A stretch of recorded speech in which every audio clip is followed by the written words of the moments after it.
Assalamualaikum warahmatullahi wabarakatuh. Good morning.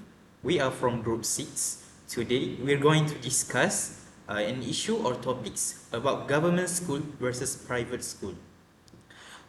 We are very excited to present a detailed analysis of the long-standing debate between government and private school. As we all know, education is the foundation of our future, and understanding the pros and cons of different schooling system is crucial for making informed decisions. Before we dive further into this discussion, let us get to know our presenter for today. First, we have myself. My name is Tuan Muhammad Danish bin Tuan Anwar. Next, we have Zifruddin Zidan bin Hafiz. And lastly, we have Muhammad Farid Zabidi bin Zaidi.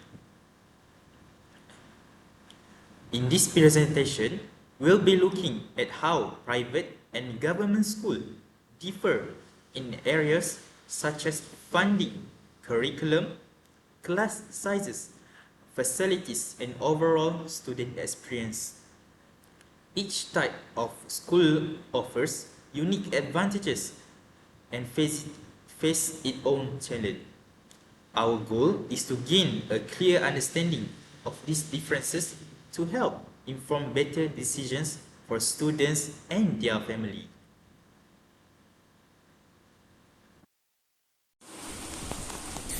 First of all, let's start to get to know about private school. Private schools are independently funded and operated typically by organizations, religious groups, or individuals. These schools charge tuition fees and often offer more specialized programs, smaller class size, and greater flexibility in their curricula.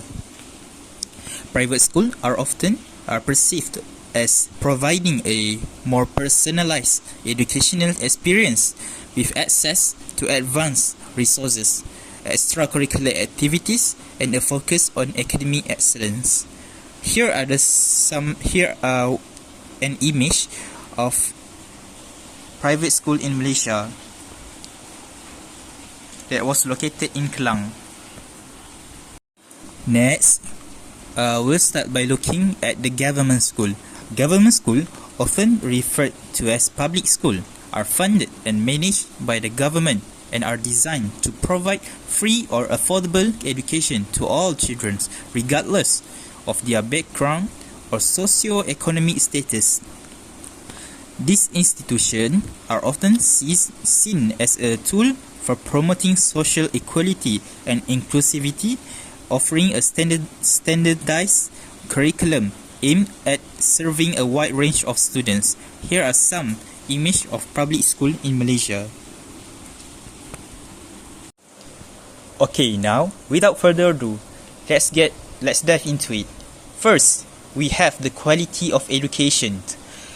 The quality of education in both government and private schools can vary significantly depending on various factors, including curriculum, teaching quality, assessment method, and resources. Ultimately, the quality of education in each system depends on the specific context, and parents should consider their child's individual needs, values, and long-term educational goals when making a choice between the two. In the context of quality of education, let's begin with private school. As we all know, private school, by virtue of their funding structure, often offer a higher levels of individual attention because of their smaller class sizes and less students in their school, and offer a more specialized curriculum. The flexibility in curriculum design that allows the private school to introduce such advanced programs like International Baccalaureate, which known as IB, Montessori, or even STEM-based education, which can cater to diverse learning styles. Additionally, private institutions often employ teachers with higher qualification or specialized expertise in certain areas to help the student to achieve a better understanding of their learning styles. As a result, private schools tend to offer a more personalized and comprehensive educational experience. In terms of quality of education, government schools often struggles by facing many challenges in terms of resource allocation. In many regions, such as Sabah and Sarawak in Malaysia, especially rural or underfunded areas, the curriculum may not be as rigorous or diverse as other regions. The quality of education can vary significantly depending on location, funding, and local policies. As we can see nowadays, some students that live in rural areas or near the forest in Sabah and Sarawak need to get on a boat to even get to their schools. The school building are also very underdeveloped, causing the student to learn in such a poor condition because of the low comfortability. Next, the teacher training and professional development may also be less frequent, which can impact the teaching quality.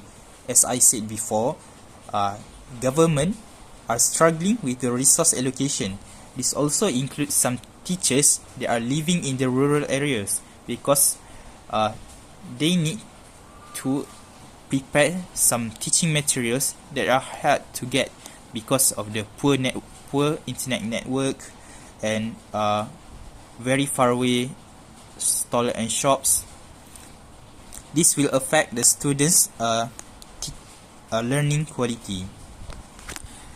However, government schools tend to focus on providing a standardized curriculum that aligns with national educational policies, aiming for a broad-based foundation in subjects like mathematics, science, and literature.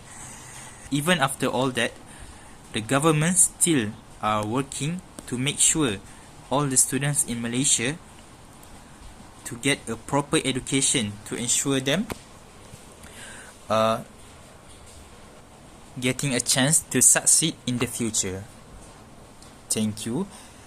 And next, I leave the next point to be presented by my other group members, which is Zidane. Thank you to Tuan Muhammad Danish for such a great presentation about quality of education. Now we move on to the next slide, which is mine to present. Today, I will be discussing about infrastructure and resources. Before we dive into the comparison between government school and private school, we need to know about the definition of infrastructure and resources first. Infrastructure and resources are foundational elements that significantly influence the quality and effectiveness of teaching and learning in schools. These elements encompass the physical, technological, financial, and human resources that support the educational process. The availability and quality of infrastructure and resources can vary dramatically between schools, particularly between government and private schools. Therefore, school infrastructure and resources are crucial for creating effective learning environments, and differences in funding and management can lead to different experiences for students across different types of schools around the world. Now, we move on to the definition of school infrastructure and resources. We go first to the infrastructure.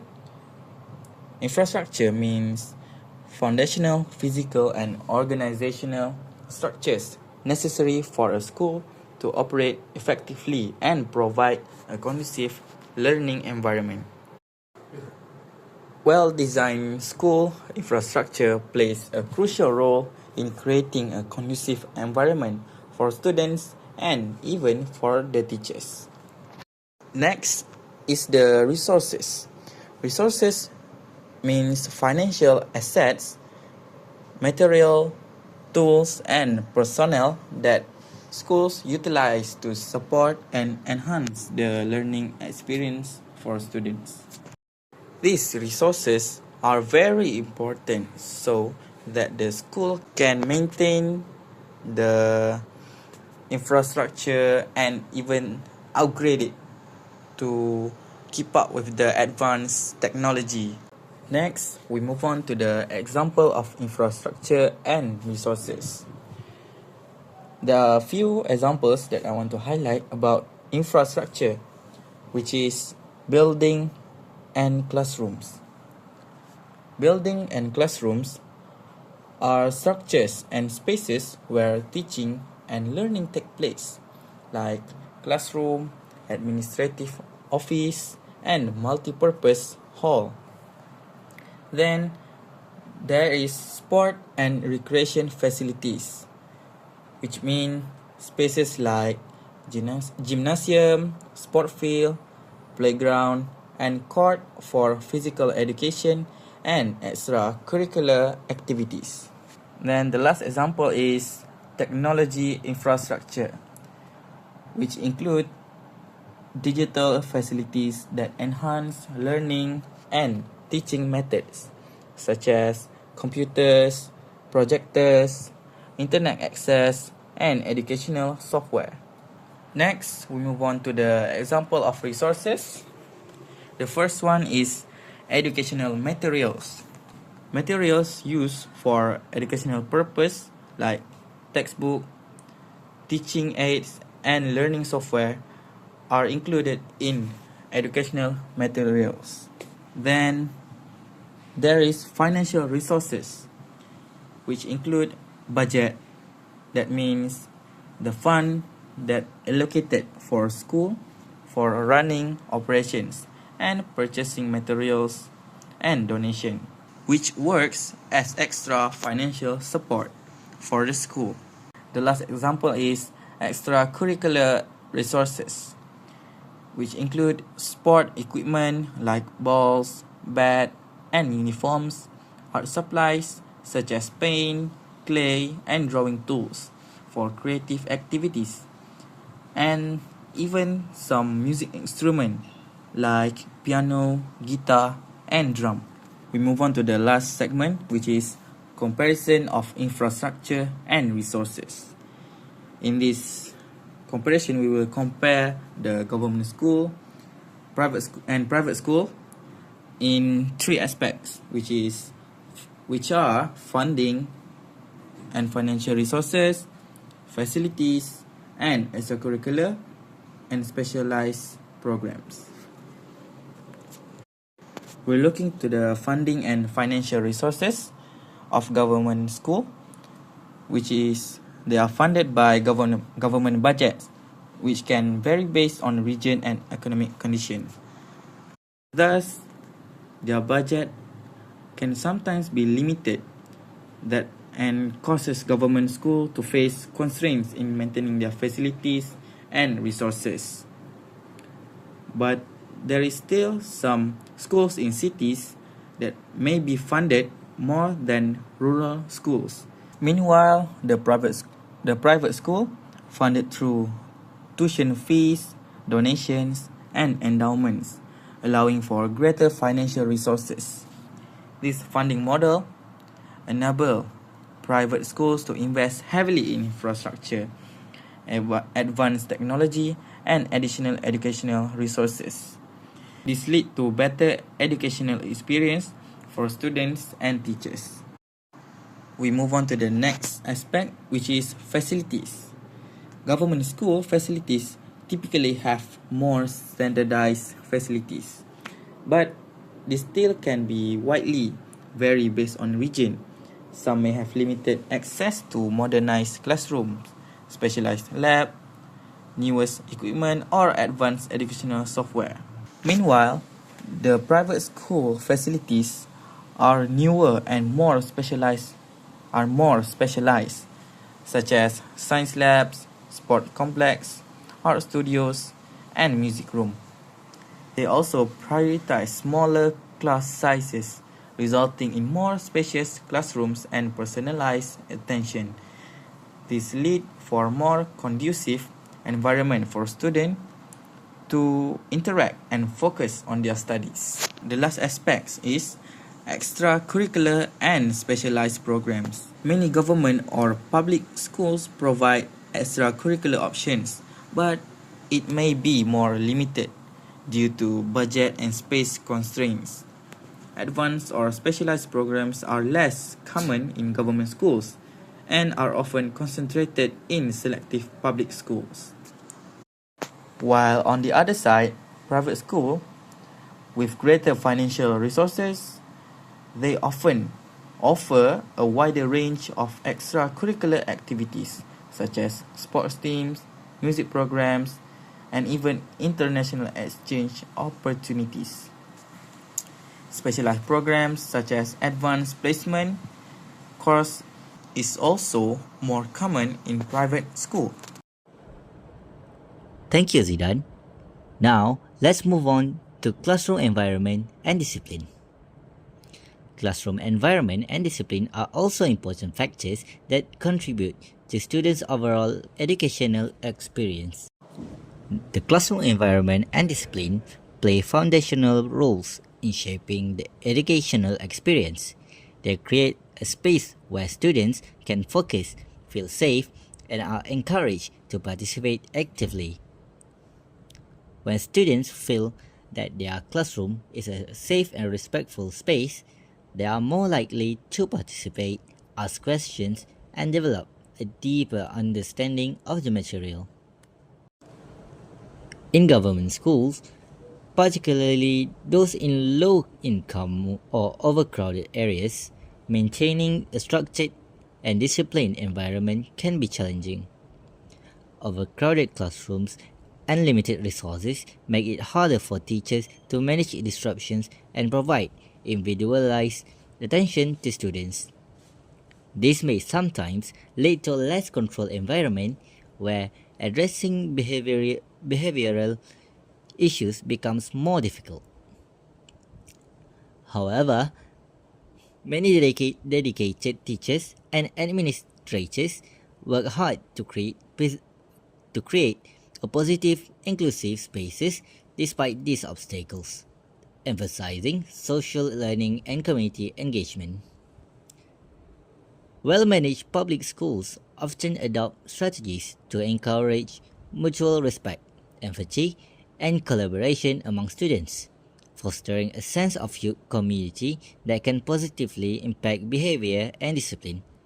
Public schools also offer opportunities for students to develop resilience and adaptability by learning alongside peers from a range of backgrounds. Some government schools have made great strides in implementing effective classroom management practices. And many states invest in training programs to help teachers maintain a constructive classroom environment. However, discipline policies may be more lenient or less uniformly enforced in government schools. This is depending on the leadership and local conditions. In private schools tend to have smaller class sizes, which makes it easier for teachers to manage discipline and provide individualized attention to each student. The more controlled environment allows for more focused learning with fewer distractions and disruptions. And the ability to implement strict behavioral policies can help maintain a structured, disciplined setting where students can thrive. Additionally, private schools often have access to more resources such as counselors or behavior specialists who can assist in addressing any behavioral issues early on.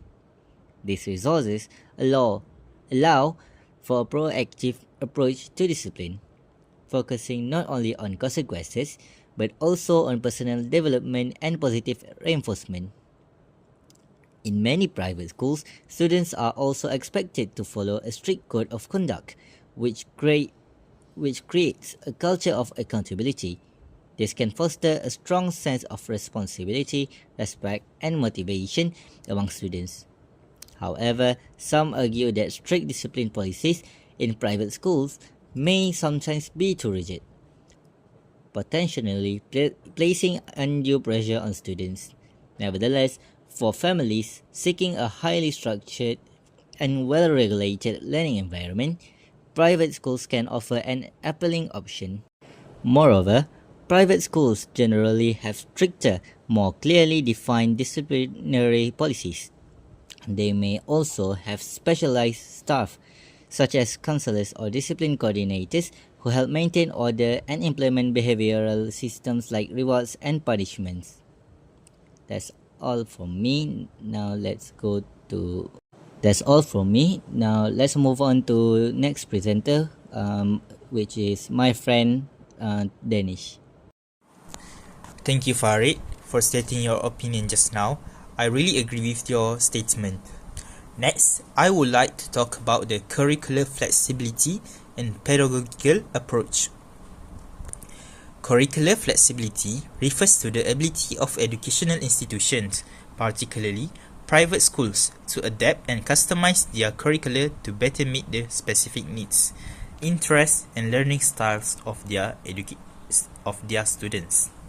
This flexibility enables students to innovate in teaching methods, tailor instructions to individual students, and stay responsive to evolving educational trends, ultimately fostering a more personalized and dynamic learning environment. Whereas the pedagogical approach in government schools versus private school can differ significantly due to various factors, including funding, resource, and others. However, these differences don't always mean one system is inherently better than the others. Each has its strengths and challenges, often shaped by local context. Now, let's discuss this issue, starting with the government schools. For starters, the government schools are required to typically follow a national or regional curriculum that is uniform across the country or state. The content and the structures are standardized across school within the same educational jurisdiction. This will allow and ensures that students receive a consistent and comparable education regardless of their location across the country.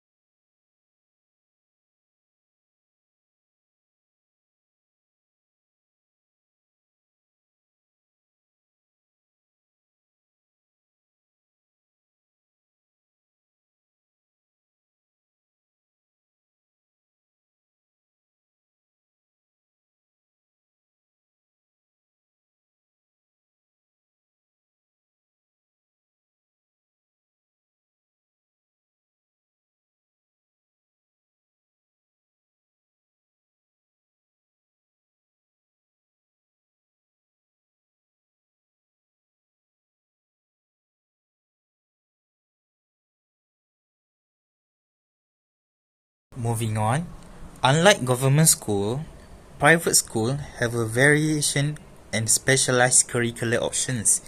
Private institutions have the flexibility to offer diverse and specialized curricula tailored to different educational needs.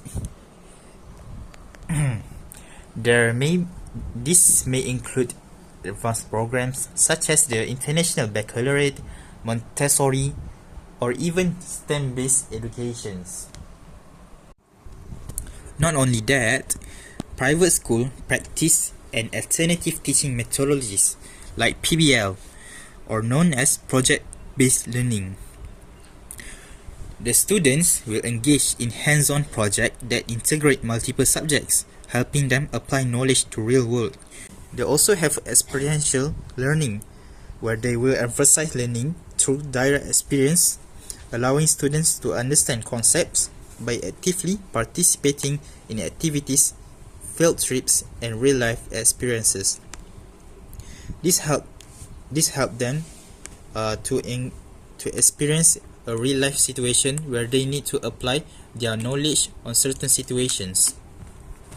In addition, there's also an inquiry-based learning, where they encourage students to ask questions, explore ideas, and conduct research, allowing for deeper exploration and personalized learning for each student. They also focus on such issues like constructivist approach, where they will focus on students to help them to reach their own understanding of the world through experiences and problem solving, rather than just simply absorbing information.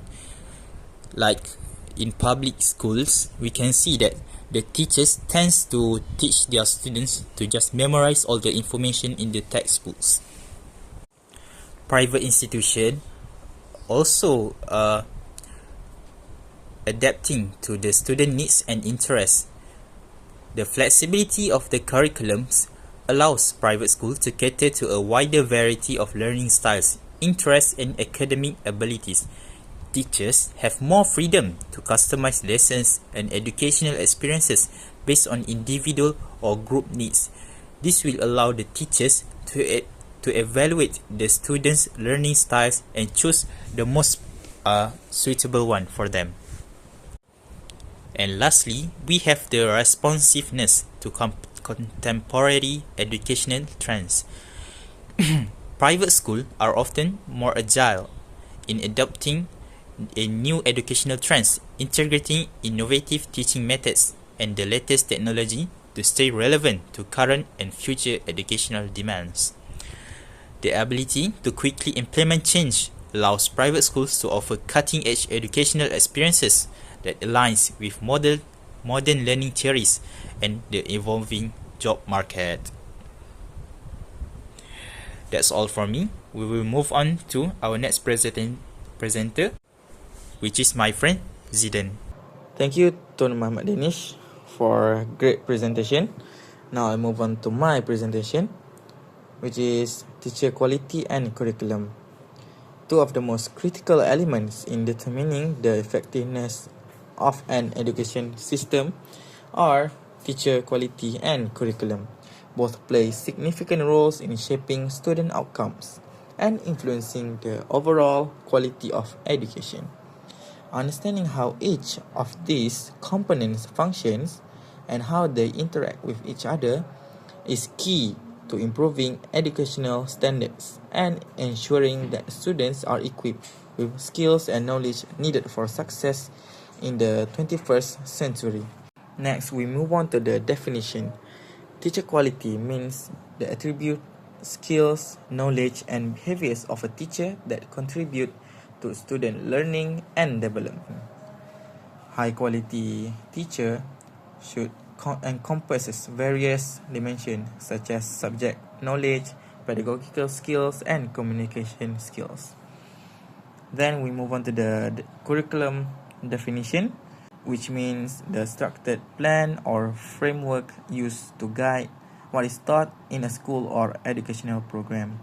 It typically includes content which contain knowledge, skills, and concepts that students are expected to learn. Up next is the government schools teacher quality.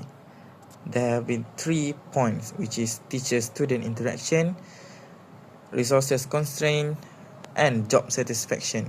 Teacher-student interaction means struggles to give individual attention to students in overcrowded classroom, while resources constraint include lack of teaching material, technology, and infrastructure.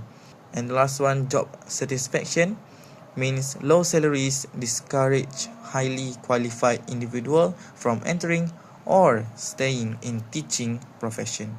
On the other hand, Private schools' teacher quality are teacher-student interaction, accessibility, and higher salary and benefits. Teacher-student interactions means the ability to maintain smaller class sizes compared to public schools.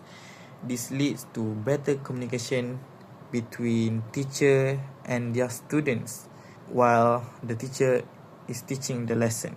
The accessibility means they have better access to resources, including modern technology, well-maintained facilities, textbooks, and teaching aids. The last point is higher salary and benefits, which means private schools offer competitive salaries and benefits, especially in well-funded institutions, so that they can keep the high qualified individual in their institution. We move on to the curriculum aspect of government school, which have 3 points: curriculum content, assessment and evaluation, development and adaptation. Curriculum content have certain subjects considered compulsory across all grade levels, with some being more heavily weighted in terms of curriculum hours or assessment.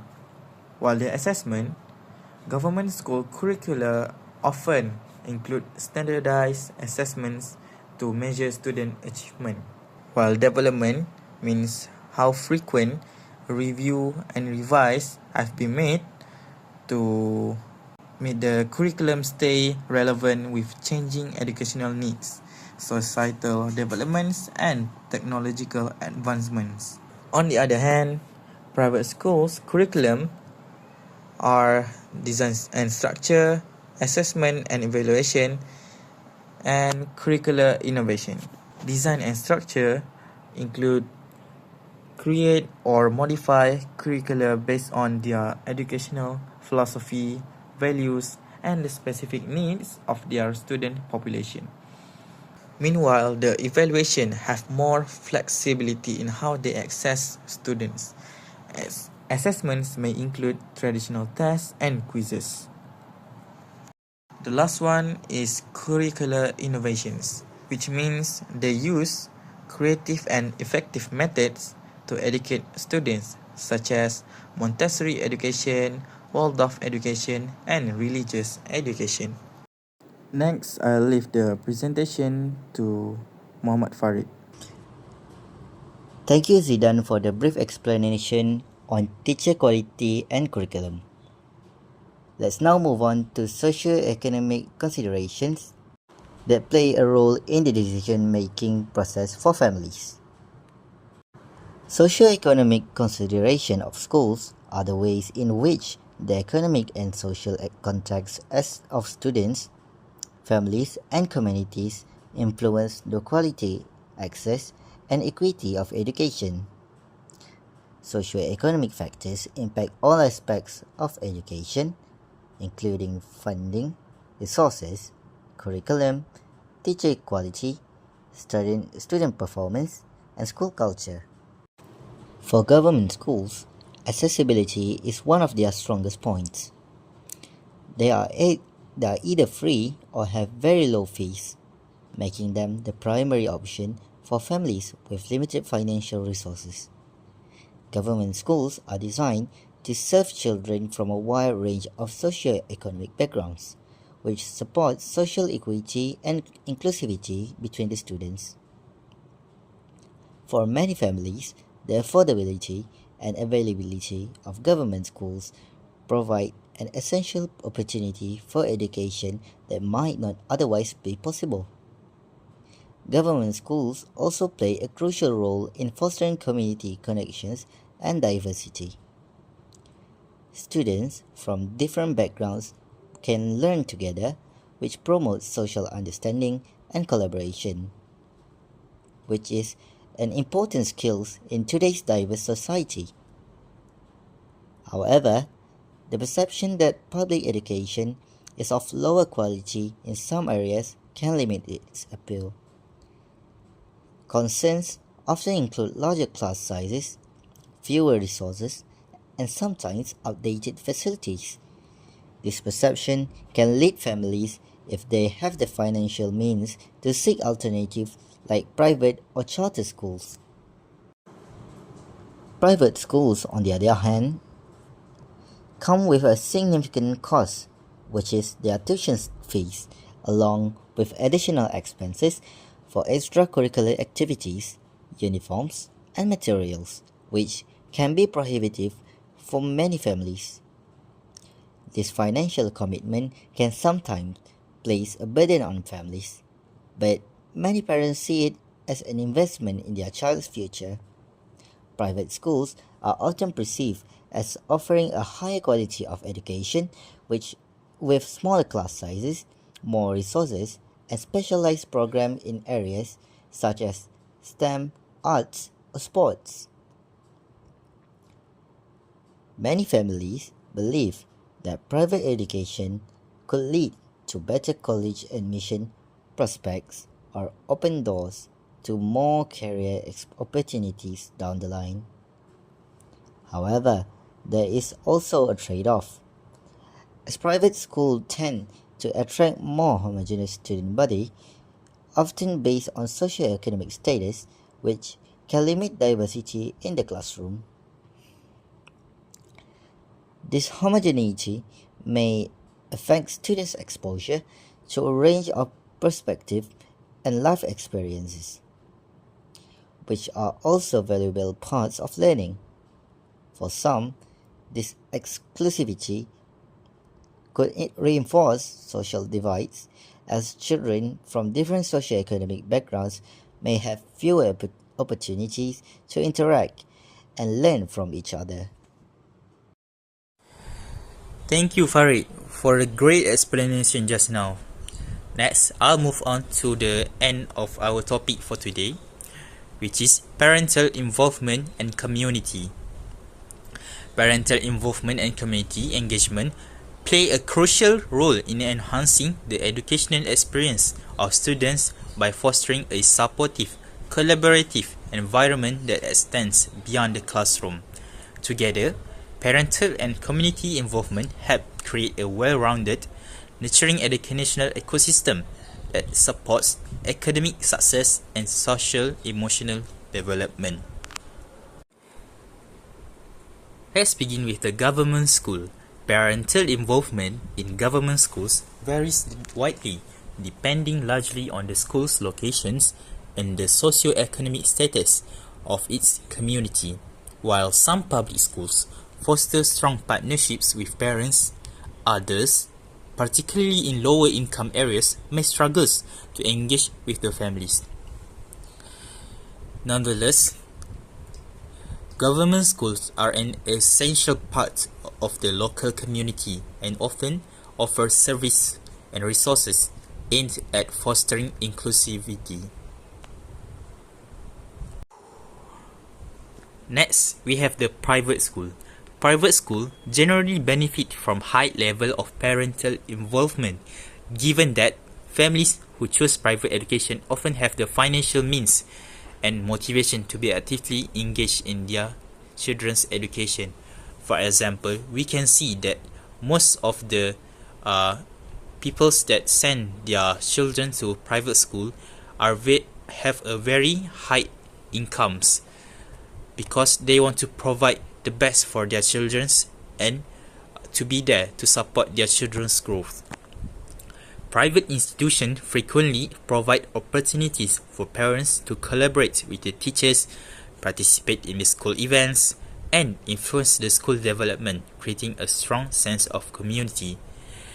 With this, the parents will have the authority or ability to support the school in developing their children's educations and improving the social interactions between them. With the end of my word just now, I think we should be moving on to the conclusion of our discussion for today, which will be given by our next and last presenter of today, Zidane. With all due respect, welcomes. Thank you to presenters Tuan Muhammad Danish and Muhammad Farid Zabidi.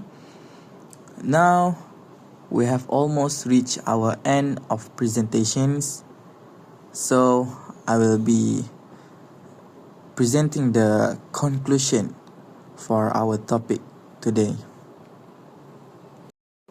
In summary, both government and private schools play vital roles in the educational landscape, each with unique strengths and challenges. Government schools offer essential, accessible education to diverse populations and promote social equity by reaching students from various social-economic backgrounds. However, they often struggle with limited resources, which can affect the quality of facilities, teacher training, and curriculum flexibility. Private schools, on the other hand, are generally well-resourced and can provide specialized programs, smaller class sizes, and an environment that prioritizes individualized attention. Yet, the high cost of tuition and the lack of socio-economic diversity may limit accessibility. Ultimately, the decision between government and private schooling depends on factors like family priorities, financial capacity, and regional educational context. Each system has a role in shaping an inclusive, high-quality educational experience for students. Moving forward, increase collaboration between the public and private sectors, along with government efforts to elevate the standards in public schools, could help bridge existing gaps, ensuring that students receive quality education regardless of the system they attend. In an ideal world, both government and private schools should work together to provide the best possible education for all students, no matter what their background, socio-economic background. By this collaboration, both sectors could share resources, knowledge, and even expertise to improve educational standards across the board. Government efforts to increase investments in public schools, whether in terms of teacher training, infrastructure, or curriculum innovation, could help bridge some of the gaps that exist between the two sectors. Additionally, private schools could explore ways to make their programs more inclusive, such as offering scholarships or outreach programs to support students from diverse socio-economic backgrounds. Ultimately, it is not about choosing